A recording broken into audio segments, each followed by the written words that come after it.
안녕하세요. 매일 새로운 사연을 전하는 읽어주는 사연 라디오입니다. 구독과 좋아요, 많은 공유 부탁드립니다. 오늘의 사연 시작하겠습니다. 안녕하세요. 5월에 신부를 꿈꾸던 33세 평범한 여성입니다. 여자라면 다들 자기 결혼식에 대한 나름의 환상이란 게 있지 않나요? 저도 그랬어요. 제가 그렇다고 무슨 백마탄 왕자님을 기다리고 그런 것은 아니지만 그래도 언젠가 결혼을 한다면 꼭 야외에서 저를 아껴주는 가족들과 친구들을 초대해 잊지 못할 하루를 만들고 싶었죠.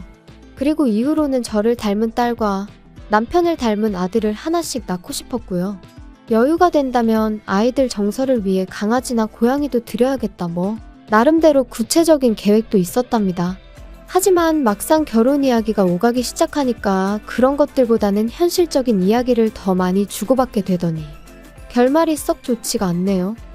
워낙 어이없고 황당하게 파혼을 했다 보니 남자친구라고 부르기도 싫지만 그래도 일단은 이야기를 해야 하니까 편의상 남자친구라고 할게요. 남자친구하고는 친구의 소개로 만났습니다. 친구도 제 결혼 상대라고 해준 건 아니고 남자친구가 먼저 제 친구한테 여자 좀 소개시켜달라고 어지간히 닥달을 했던 모양이더라고요. 그런데 제 친구 주변에 연애를 안 하고 있던 사람은 저 하나였다 보니 저더러 자기 좀 살려달라며 소개팅 한 번만 나가달라 한 거죠. 참고로 제 친구랑 남자친구는 지인관계이기도 했지만 일적으로도 얽혀 있었고 남자친구 쪽이 갑, 제 친구 쪽이 을인 상황이었어요. 그래서 친구가 확실히 거절을 하지 못했던 모양이에요.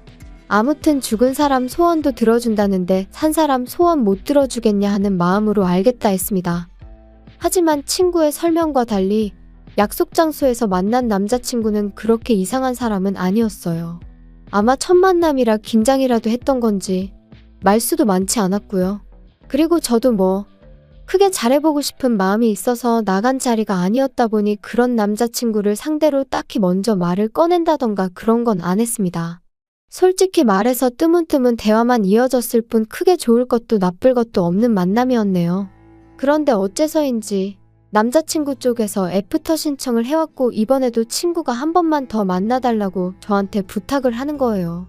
그래서 한 번만 더 만나보기로 하고 나갔는데 그때는 남자친구 쪽에서 처음과 달리 이런저런 준비를 해왔더라고요. 이야기할 거리를 생각하고 나왔다는 게 티가 날 정도로 말이에요. 덕분에 시간 가는 줄 모르고 계속해서 대화가 이어졌죠. 그리고 그런 성의 있는 남자친구의 태도에 저도 호감을 갖게 되었던 것 같아요. 아무튼 이후로는 누가 먼저랄 것 없이 금세 가까워져서 얼마 지나지 않아 사귀는 사이가 되었습니다. 소개해준 친구가 얼마나 기뻐했는지 몰라요. 사귀는 동안 남자친구와는 전반적으로 잘 맞는 편이었어요.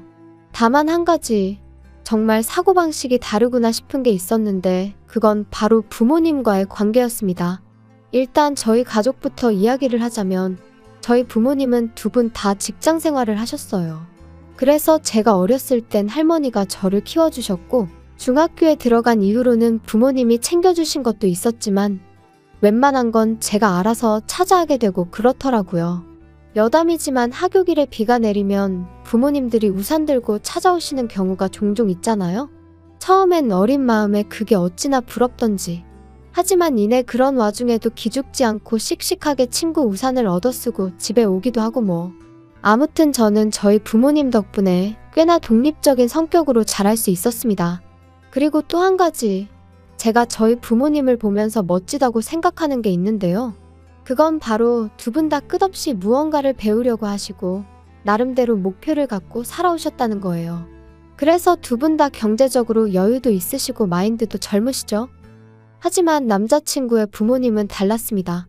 아버님은 사업을 하시다 10여 년 전 크게 실패를 하셨는데 이후로 그래도 당신이 왕년에 어디 가면 사장님 소리를 듣던 사람인데 어떻게 남의 밑에서 일을 하겠냐며 뭐가 됐든 기발한 아이디어 하나만 있으면 주변에서 투자를 받는 건 일도 아니다. 그러면 금방 다시 회사 차리고 사장 소리 듣고 사는 거다 그런 말씀만 줄기차게 하셨던 모양이더라고요. 그리고 그러다 보니 어머님께선 진작에 생활전선에 뛰어드셔야 했는데 어머님이 그전까지는 전업주부로만 사시다 보니 어디 회사를 들어가는 건 엄두도 못 내셨고 그래서 결국 공장에 다니기 시작하셨다네요. 주말에는 마트에서 시식 아르바이트를 하셨고요. 그러다 2년 전부터는 요양보호사로 하루에 매일같이 새 집에 들리신다 했는데 솔직히 듣는 내내 마음이 참으로 안 좋았어요. 미래의 제 시부모님이 되실 분들이라 생각하니까 안타깝고 속상하고 그런 것도 있었지만 답답하고 걱정스러웠거든요. 하지만 이런 배경을 알면서도 결혼을 결심한 건 일단 남자친구 자체는 나쁜 조건이 아니었어요. 남자친구는 저보다 연봉도 비록 1,000만 원 정도의 차이였지만 어쨌든 많이 받고 있었고 회사 자체도 대기업은 아니었지만 공기업이나 거의 비슷한 환경이다 보니 웬만큼 문제가 있는 게 아니고서는 잘릴 일도 없다고 했으니까요. 그리고 언젠가 한 번은 묻지도 않았는데 자기는 결혼하고 나서 갑자기 효자가 된다거나 그럴 일은 없을 거라며 효도는 셀프 아니겠어? 그러는데 솔직히 그런 쪽으로 아예 걱정이 없던 것은 아니었다 보니 남자친구가 먼저 나서서 그런 말을 해줬을 땐 뭐랄까 좀 다행이다 싶은 생각도 들었죠. 거기다 저희는 이미 신혼집이 준비되어 있었습니다. 제가 집이 있었거든요. 아파트를 사게 된 계기는 단순했어요. 대학교를 다닐 때는 부모님 집에서 다니니까 크게 돈 들어갈 일이 없었지만 대학교를 졸업하기가 무섭게 부모님께서 이제 독립하라며 거의 내쫓듯 저를 내보내셨거든요. 그런데 크게 뭐 당황스럽지는 않더라고요. 아예 무일푼으로 저를 내보내신 것도 아니고 자립에 보태라며 5천만 원을 해주셨으니까요. 그 돈으로 전세든 월세든 너가 한번 잘 생각해서 해봐라 하시면서 말이에요. 그런데 저는 그 돈을 통장에 묶어두고 회사 근처 고시원으로 들어갔어요. 다행히 회사 근처의 가격도 나쁘지 않고 치안도 좋은 여성 전용 고시원이 꽤 있었거든요. 하지만 그렇게 5년쯤 지났을 무렵 더는 고시원살이를 못하겠더라고요. 언젠가부터 업무가 많아지니까 퇴근해서는 좀 편하게 쉬고 싶은데 고시원이라는 곳이 워낙에 좁잖아요. 게다가 전화통화를 한번 할래도 나가서 해야지. 음식은 해먹기 어렵고 어쩌다 한번 해먹으면 환기도 잘 안 되지. 사실 생각해보면 그동안에도 줄곧 불만스럽긴 했는데 그래도 그때는 돈이 모이는 재미에 꾹꾹 눌러 참고 살았던 것 같아요. 그런데 어째서인지 그 무렵에는 돈이고 뭐고 더는 못 참겠더라고요. 한마디로 다 먹고 살자고 하는 짓인데 내가 왜 이렇게 스스로를 괴롭게 하나 싶기도 하고. 그래서 그때부터 회사 근처 부동산을 하루가 멀다 하고 돌아다녔습니다. 한 푼이라도 아껴서 사보려고 발품 팔고 집에서는 핸드폰으로 눈품 손품 팔고 그리고 그렇게 3개월 만에 아파트를 계약했어요. 제 돈 1억 5천에 부모님이 한 번 더 5천만 원을 보태주셔서 총 2억 거기다 대출 2억을 받아서 4억짜리 아파트였죠. 제 명의로 된 집이 생기니 얼마나 기분이 좋던지. 사람들이 흔히 보고만 있어도 배가 부르다 뭐 그런 말을 하잖아요. 제 기분이 딱 그랬거든요. 집을 사고 나니까 옷이니 가방이니 그런 건 크게 갖고 싶은 생각이 안 들더라고요. 그래서 또 열심히 돈을 모아 5년 만에 대출의 절반을 딱 갚았어요. 그리고 정확히 한 달 후에 남자친구가 저한테 프로포즈를 해왔네요. 솔직히 프로포즈를 받고도 별 걱정은 없었습니다. 저는 집이 있으니까 그리고 이미 그땐 제가 남자친구의 환경에 대해서 다 알고 있었거든요. 그러니 제 집에서 신혼살림을 차리고 남자친구한테 혼수로 필요한 가전가구만 몇 개 해오라고 하면 되겠다고 정말 간단하게 생각했어요. 그런데 작년 초겨울 남자친구가 생각지도 못한 이야기를 하더라고요. 자기가 제 대출을 갚아주겠다고요. 제가 남자친구한테 모아놓은 돈으로 내 아파트 대출을 갚겠다는 거냐고 그러면 가전가구는 무슨 돈으로 바꾸지 하고 물었어요. 물론 할부로 살 수도 있겠지만 저는 당연히 대출은 앞으로 살면서 같이 갚는 거라고 생각했기에 남자친구가 모아놓은 돈으로는 가전가구를 해왔으면 했으니까요. 그리고 한편으론 모아놓은 돈이 1억이나 있는 건가 싶기도 했던 게 계속 남자친구 본인이 본인 입으로 월급으로 부모님 챙겨드리고 자기 용돈 좀 하고 그러면 남는 것도 없다며 죽는 소리를 어지간히도 해댔었거든요.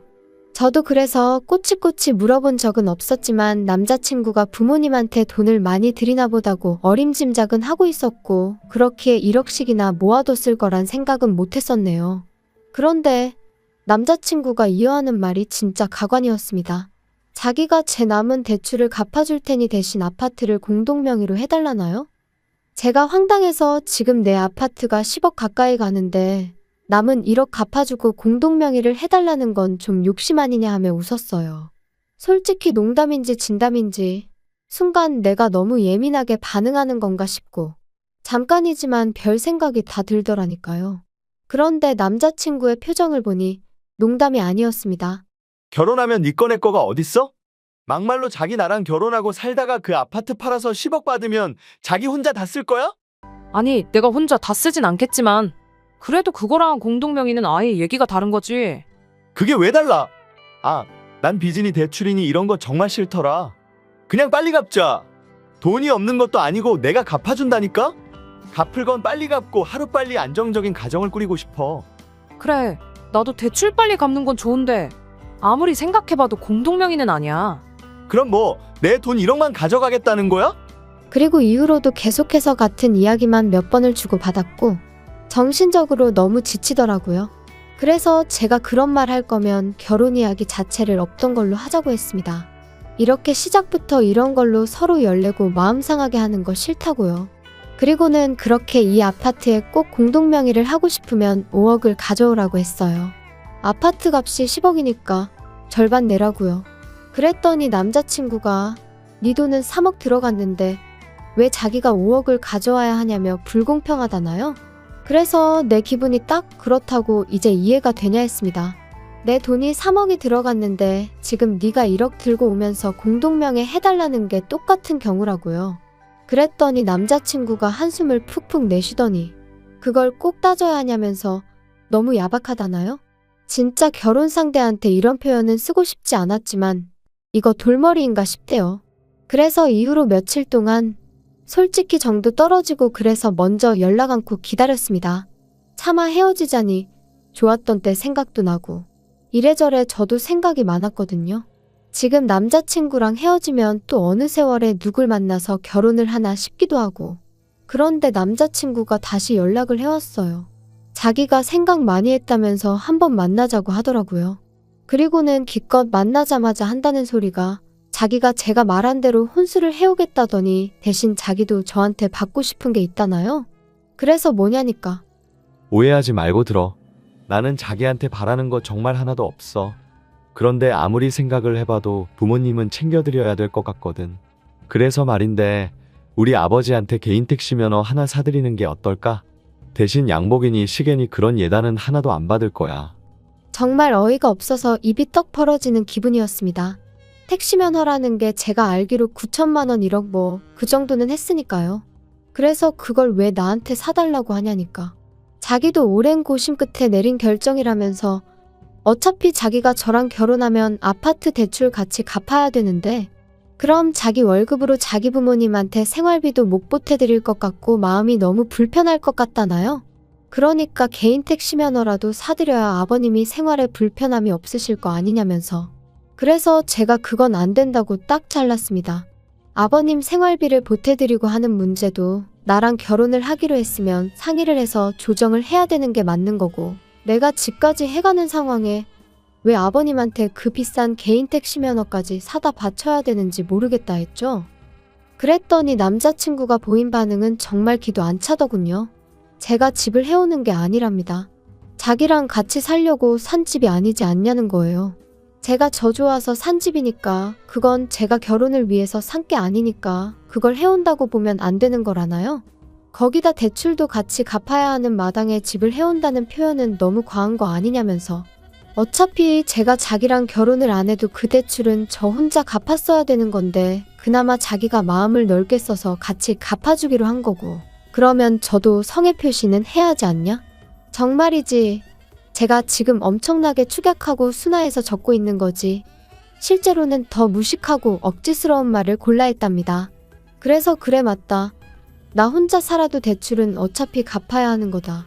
하지만 그렇게 치면 너도 나랑 결혼하든 어디서 살든 월세는 내고 살아야 되지 않냐? 그러니까 월세 나갈 돈으로 우리가 같이 사는 집 대출을 갚는 거라고 생각하면 되는 거 아니냐 했어요. 그랬더니 또다시 그럴 거면 공동명의를 해주던가 하고 궁시렁거리는데 아, 내가 잘못 걸려도 단단히 잘못 걸렸구나 싶은 거죠. 그래서 제가 남자친구더러 우리 이러는 거 정말 좀스럽고 없어 보인다 그랬어요. 그리고 나는 절대로 택시 면허니 뭐니 그런 거 못 해드리니까 그게 용납이 안 되면 이쯤에서 헤어지자 했습니다.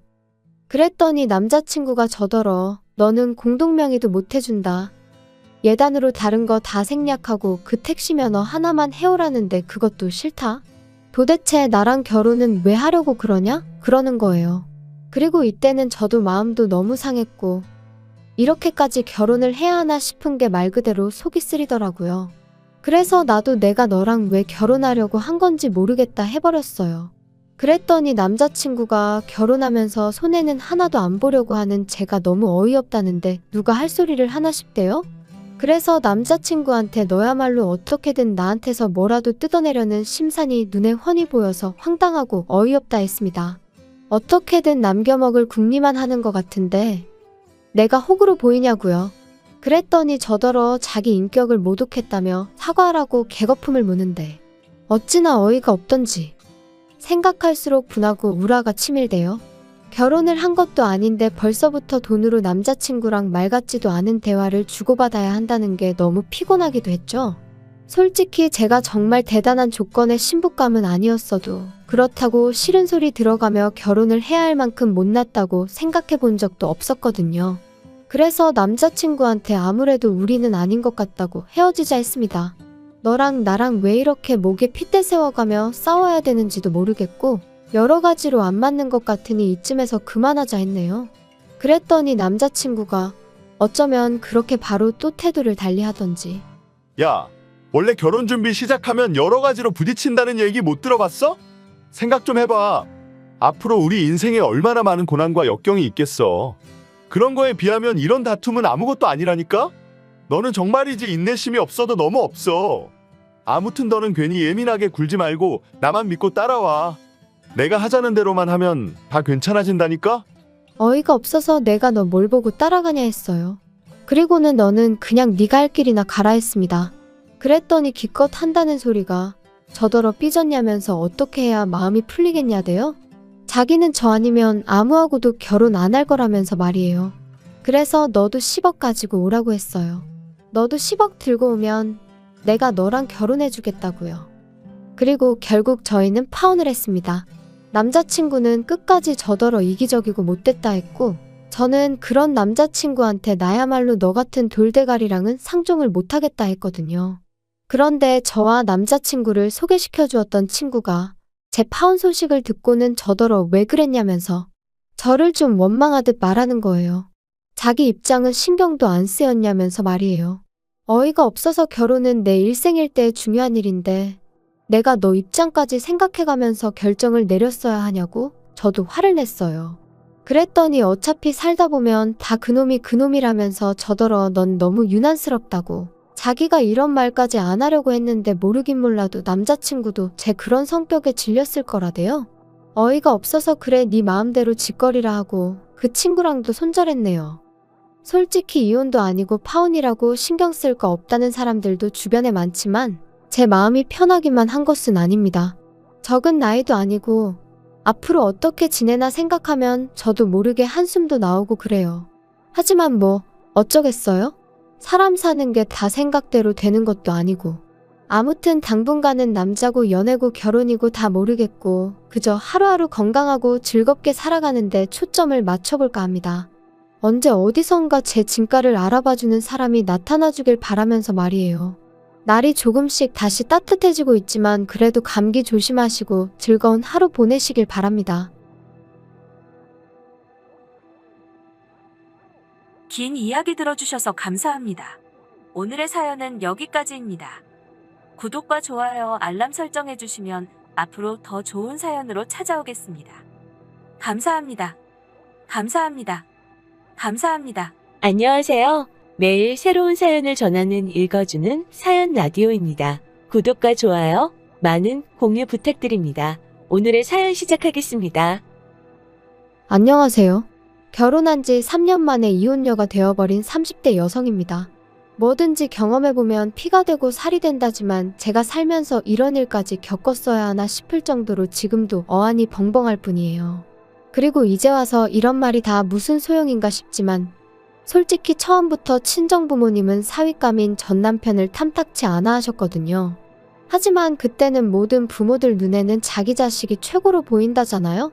그래서 저희 부모님도 그러시는 거라고 크게 신경 쓰진 않았는데 제가 정말로 어리석었네요. 남편하고 처음 만난 건 제가 카페에서 아르바이트를 하던 때였어요.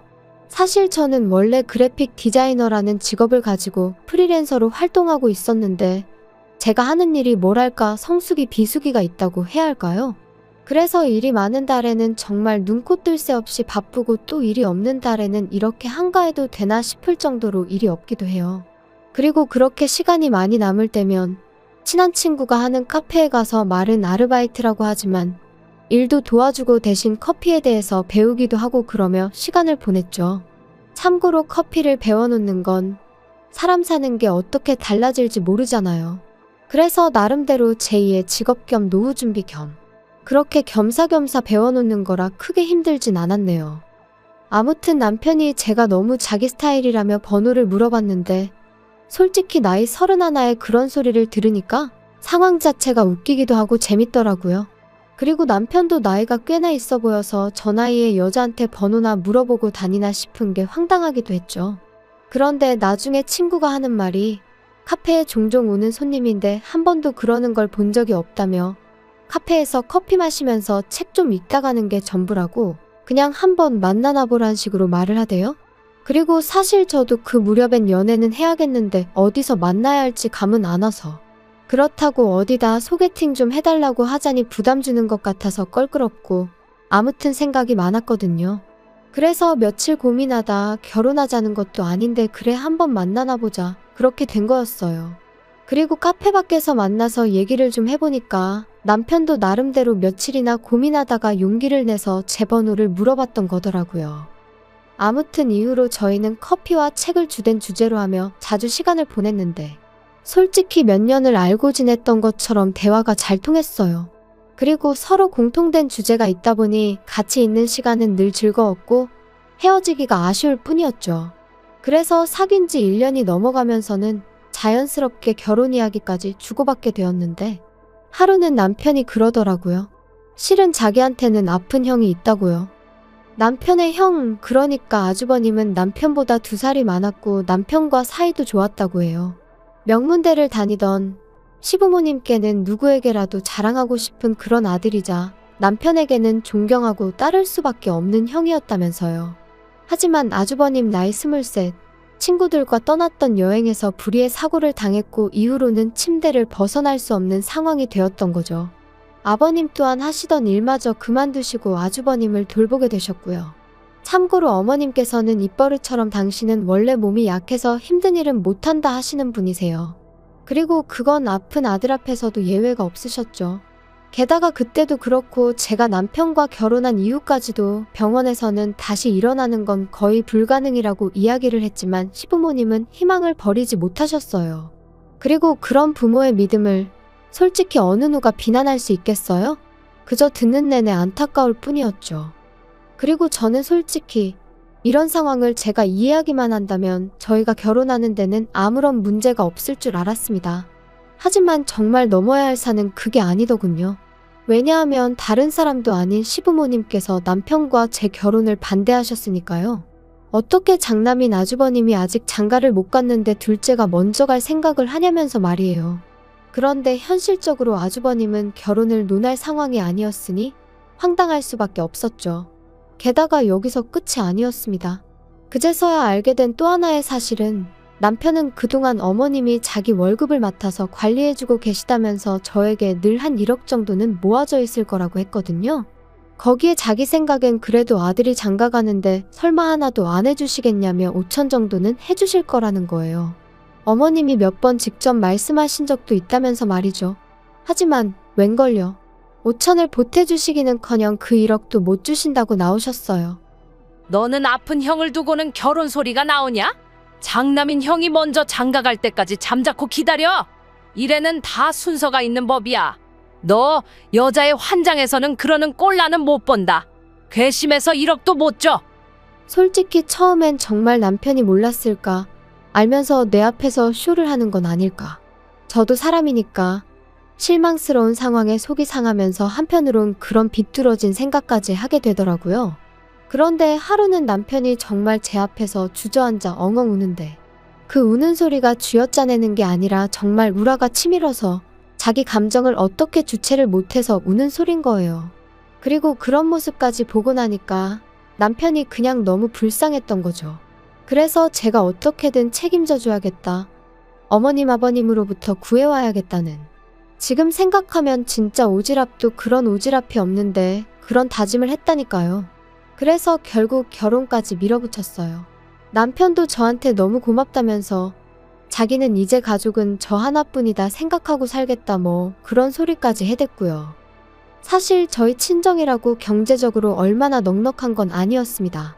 하지만 그래도 저나 친정 부모님이나 도움은 못 줄 망정 서로 부담은 주지 말자는 주의였거든요. 그러니 저는 처음부터 친정에 손을 벌릴 생각도 없었고 친정 부모님도 도와주지 못해 미안하다 하셨지만 서운할 것도 없었죠. 그리고 참고로 저는 모아둔 돈도 8천 정도 있었고 비록 8평의 작은 오피스텔이지만 제 소유의 집도 있었어요. 그래서 남편한테 그냥 몸만 오라고 대신 앞으로 당신 월급 관리는 내가 하겠다 했더니 그러라고 하더라고요. 결혼식을 올린 이후로 솔직히 시댁과 금전적인 거래는 아무것도 하지 않고 싶은 마음이 굴뚝 같았는데 남편이 그래도 누워만 계시는 아주버님은 솔직히 자기한테 뭘 잘못한 것도 아니고 그래서 아주버님 병원비라도 얼마 보태드린다는 마음으로 얼마는 보내드렸으면 하는 눈치더라고요. 그리고 그런 남편의 마음까지 제가 이래라 저래라 할 일은 아닌 것 같아서 남편의 의견을 따라주기로 했네요. 매달 30만 원씩 보내드리기로요. 그런데 이 일로 다시 한번 시부모님께서 난리가 나셨습니다.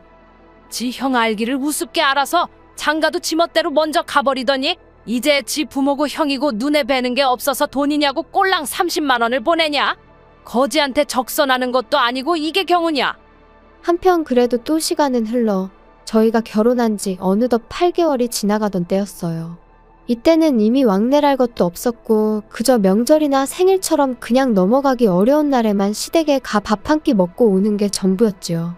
참고로 음식은 다 제가 해갔고 용돈도 챙겨드렸습니다. 한 번도 고맙다 수고했다 소리는 못 들었지만요. 그리고 그날은 아버님 생신이라서 미역국에 갈비잡채에 오로지 남편 기 살려주겠다는 생각으로 양손에 바리바리 싸들고 시댁을 찾았어요. 이건 짜네 이건 다네 불평불만을 반찬 삼아 입으로 들어가는지 코로 들어가는지도 모르겠는 식사를 하던 때였습니다. 어머님께서 갑자기 기도원 이야기를 꺼내시더라고요. 아는 분이 그 기도원 원장인데 엄청 유명한 사람이라면서 환자들이 그 기도원 원장하고 눈만 마주치면 온몸의 병이 싹 다 낫는다고 하더라나요? 그러자 남편이 그게 말이 되냐면서 어머님한테 핀잔을 줬어요. 그거 다 사기라고 누가 그런 소리를 하더냐며 말이죠. 하지만 어머님께선 네가 만나봤냐고 너는 뭣도 모르면서 왜 재수없게 그런 소리를 하느냐며 화를 내셨습니다. 뭣도 모르는 놈이 나서기는 니들이 데려가 달라고 해도 나는 니들은 안 데려가. 괘씸해 죽겠어. 우리 셋이서만 갈 거니까 그런 줄이나 알아. 어머님, 그런데 혹시 비싸지는 않나요? 잘 알아보신 건지. 혹시 위치가 어디예요? 근처에 병원은 있어요? 그래야 아주버님이 혹시나 상태가 안 좋아지시면 바로 병원으로 옮길 수 있지 않을까요? 너는 왜 생각을 안 하냐? 가서 원장님하고 눈만 마주치면 병이 싹 다 낫는다는데 병원을 왜 가? 병원이 왜 필요하겠냐? 나는 너랑 말 몇 마디만 하면 답답해서 짜증이 나. 그런데 문제는 집에 돌아와서 남편과 함께 찾아보니 기도원 입소 비용이 자그만치 2억이었어요. 그리고 저희 시부모님한테 그런 큰 돈이 있을 것 같진 않았거든요. 남편은 결혼할 때 자기 돈 1억도 안 주더니 2억짜리 기도원에 간다는 게 말이 되냐며 분통을 터뜨렸습니다. 당장이라도 쫓아가서 다 뒤집어 엎고 싶다며 분을 삭히지 못했죠. 하지만 제가 말씀만 그렇게 하셨지 비용은 모르고 계신 거 아니겠냐. 안 가실 수도 있으니까 일단은 지켜보자며 남편을 달랬어요. 그런데 차라리 쫓아가게 내버려뒀어야 했던 건지.